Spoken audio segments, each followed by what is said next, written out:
Hey everybody, welcome back. Movie review time, and basically I'm going to geek out about this movie a little bit and tell you what I liked, what I didn't, all that kind of stuff. Today we watched Resident Evil Vendetta. A new CGI Resident Evil movie. It just came out like this week, last week, something like that. And this is going to be my no spoiler review. If you would like a review where I talk spoilers, I will put up a link in the description below or something popping up right about now. You can click on that, check that out instead. But this was going to be pretty much spoiler free. However, this will pretty much be the review. The spoiler thing is just going to get a little more specific about things I don't want to ruin for you if you haven't seen the movie. Sound good? Sound good. Okay, so overall opinions on this was it was pretty good. I don't know where I rank it amongst the others. There's some things in this that make me really like this. I think this is the third CG film, but then there's some things, the one in the airport, I seem to strongly remember, so I think that might be my favorite. What I will say about this one, though, by far, at least from memory, this is the most gorgeous looking one. Other than the animation in the mouth and maybe a little bit of eye animation, you could have told me this was live action. The textures on the faces, the lighting of the characters, all that stuff looked incredibly photoreal when they're just kind of looking at each other or standing around. Even the physical body movements and everything, the motion capture was fantastic. The textures in the location, the gore, the monsters, the creatures, all that kind of stuff. Really, really top-notch stuff. Performance-wise, pretty good, considering, you know, it's basically voiceover acting and CG and everything, so I was pretty happy with that. It wasn't really weak. There wasn't any, like, groaners of performances. Maybe some of the undercooked side characters, if you will. Story, it was a pretty good story. As a matter of fact, I think it's one of the things that hurts it is that it was rushed. I feel they really could have built up a lot more in the story, and they could have taken more time to develop the characters and like the bad guy and what he's all about and the good guys and just even some of the connections between them, because a lot of things are really rushed over to the point where there's certain story points that are set up in this thing that really have no purpose other than they just needed a way to get this information to this person. So here's this whole thing that really has nothing to do with anything. But, you know, what are you going to do there? I'll get more into that in the actual spoilers thing. Pacing, again, it's good because it's so quick, but again, I think they could have built more atmosphere and a better storytelling experience had they slowed things down a little bit. It's an hour and 37 minutes and only about 3-4 minutes of that are credits, so that's pretty good.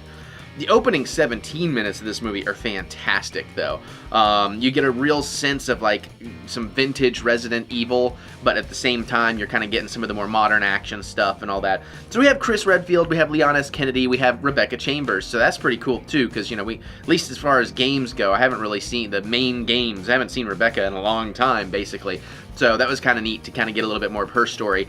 Even though they did eventually kind of do some exposition to explain things, and it's like a bit heavy-handed in the exposition, like, okay, you're clearly just trying to tell us what's happened here. They do that a few times. There's even one point in the movie where they kind of recap some of the stuff from the beginning, like they've visually kind of shown you what's going on with the bad guy and what his motivations are and all that kind of stuff, and then literally later in the movie, one of the characters is telling another character everything you've already learned, and they're showing flashback stuff from within the movie that we've already seen, and I'm like, didn't we just see all this and learn all this like 20 minutes ago? So things like that are definitely a hindrance. Some of the side characters are just really just there, like I said, just to be fodder. They're completely undercooked, and I think they could have been more important, especially because you know some of those side characters are going to die, and you don't really care when they do. It just, you don't feel it at all. Whereas by the end of the movie, not all the side characters are dead, and some of them you kind of actually care about, and you feel like, I wish they had been more developed, and I would have, you know, felt more for them when they were in peril. So that's pretty cool. The overall plot and the motivations, the bad guy, I think it's not as strong as it could have been. I think his backstory was pretty, like, mind-blowing to me. It was pretty kind of gruesome and just really horrific, but awesome in that way that it should be. But I think, again, that was kind of underdeveloped a little bit, because at the end of the day, he just kind of was a standard villainous type. The big monster showdown and everything is pretty cool, although there probably should have been more of that, because it is very zombie heavy. We get a few other Resident Evil creatures, but very, very little outside of kind of zombie BOWs. So, you know, that was a wee bit disappointing. And then one of the returning characters one of the returning creatures I'll talk about in spoilers, I'm like, I didn't realize they were that powerful. And then some just random disregard for, you know, civilians' lives that are in the middle of everything. I'm just like, Jesus, okay. Also, a big chunk of this movie does take place in New York, and again, being CG, they're not going to properly populate New York, but there are some timing issues of like, hey, if they were able to get this and do this and do this, this much time should have passed to where the people of New York have at least been alerted to this attack going on, and they're not just hanging out in the street, 20 blocks down from this other big thing going on. So that was a little bit weird. There's like this super weapon kind of moment too. And god damn, that thing was powerful. And then you just kind of wonder about the collateral damage of it, so it's like, oh geez, okay, they aren't really going to touch on that at all. All right.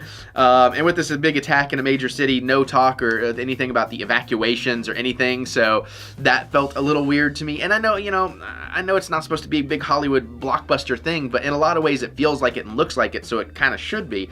Because the action in this is actually really incredible.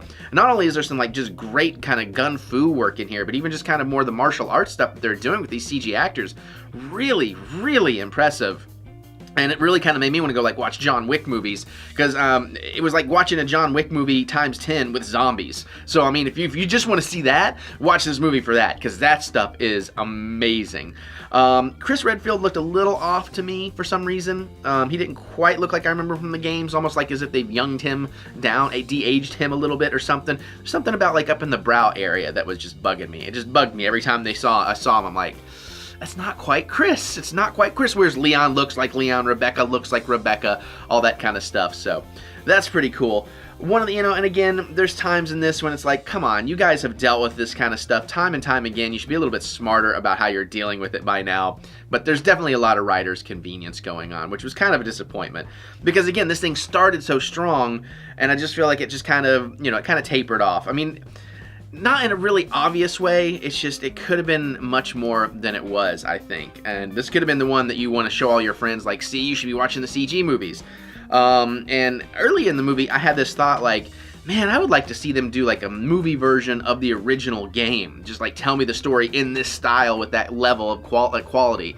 And then it's funny because they actually hit a few homages to the original game. So like right around the time I was thinking that, so I was like, oh, that's really cool. And that got my hopes all excited and all that. But what are you gonna do? I'm probably being overcritical, but I wanted more from this than I got from it, honestly. Because when I did get the good stuff, it really delivered on the good stuff. And there was enough good stuff. It just felt condensed and just forced a lot of times, and that was bothersome to me. So that kind of aggravated me to the point of lessening my enjoyment slightly.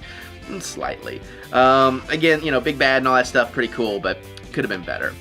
But I guess that's pretty much, music's good, nothing really special there. Opening credits sequence, unfortunately, left a little bad taste in my mouth because it felt a little bit Resident Evil 6 opening credits, which is not the best of the games, to be nice. So, maybe it just kind of all went downhill after, like, the opening 20 minutes for me a little bit. But not a steep decline, just a mild dip as it went down, so... if you like these movies, you're going to watch this one. You're going to enjoy it. It's not going to be bad. It's not the worst by far. I mean, maybe it is. I don't really know how it would rank, but it's not like a huge drop-off in quality or anything. It's just as good as the others, so you're going to like it. Most of us would probably say it's better than the Paul W.S. Anderson series, which for the most part, yeah, I could probably say that too. And I like those movies, so I'm not knocking those movies, but... obviously, this is a little more faithful to the actual Resident Evil gaming universe, so it did make me want to go play the games. So maybe that's... damn, maybe that's helpful as it is. That's really unfortunate, isn't it? I need to stop doing that on camera, apparently. Anyways, there you guys go. That's my no-spoiler review of Resident Evil Vendetta, and you can check it out. It's on Blu-ray. I think it's on digital, all that kind of stuff right now. And I'm going to go talk some spoilers, so if you have seen it, you might want to click on over to the spoiler video and just, find out some of my specific pet peeves about this movie, for lack of a better term. But yeah, so let me know, guys, did you see this? Are you excited to see it? What's your ranking of movies? Let's keep this discussion spoiler-free for people that haven't seen it. If you do want to talk spoilers, jump on over to the spoiler video. We'll have a spoilery comment section there. That's why I like splitting these videos up, so we have those two options to talk about these things, and you can let me know there. Other than that, though, click that thumbs up button. Give me the good old thumb of encouragement, as I do love to be encouraged. All right, I'm going to get out of here. I'm going to go watch some more stuff and come back and hopefully talk to y'all about it eventually. And I guess that's it. So, cool. All right, guys, I will see you all... is that how I end these? I think... yeah, that's how I end these. All right. I will see you all later.